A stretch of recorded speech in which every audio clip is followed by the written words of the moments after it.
नमस्कार, स्वागत बा आप सभी दर्शक लोगन के। तो आज के ई खबर बा भोजपुरी गायक एक्टर रितेश पांडे जी के बारे में, जिनकर एगो बहुत ही शानदार फिल्म के फर्स्ट लुक आ चुकल बा। जी हाँ, आप लोग सामने स्क्रीन पर वो फर्स्ट लुक देख सकत तानी। ई फिल्म बा डोली। जी हाँ, डोली फिल्म बा जोना में आप लोगन के रितेश पांडे जी और अक्षरा सिंह जी के जोड़ी नजर आई। फिल्म के निर्माता बड़े केशव सिंह जी, निर्देशक बड़े मंजूर ठाकुर जी, जो कि एगो पारिवारिक रोमांटिक फिल्म के बहुत ही शानदार तरीका से डायरेक्ट कर ले। आप लोग उनकरा द्वारा बनावल गए बहुत सारा फिल्म के प्यार दिले बनी, जैसे निरहुआ हिंदुस्तानी 2, निरहुआ हिंदुस्तानी 3, मेहंदी लगा के रखना 2, एक रजाई 3 लुगाई, और भी बहुत सारा फिल्म बनौले बड़े। और सभी के सभी फिल्म के दर्शक लोग काफ़ी ज़्यादा सराहले बड़े, प्यार दिले बड़े, और कहानी भी काफ़ी ज़्यादा शानदार रहेला उनकर फिल्म के।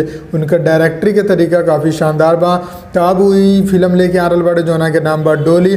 पोस्टर आ चुकल बा, बहुत जल्द आप सबके बीच में ट्रेलर आई, और जैसे ही ट्रेलर आई तो ओकर रिव्यू भी करल जाए, बात कल जाए सब चीज़ के बारे में, एक्टिंग के, डायरेक्शन के, सारा चीज़ पर बात कल जाए। फिलहाल ही बताई पोस्टर कैसा लागल, और खबर पसंद आयल बा तो लाइक करके ज़्यादा से ज़्यादा शेयर जरूर करी। जय भोजपुरी, प्रणाम।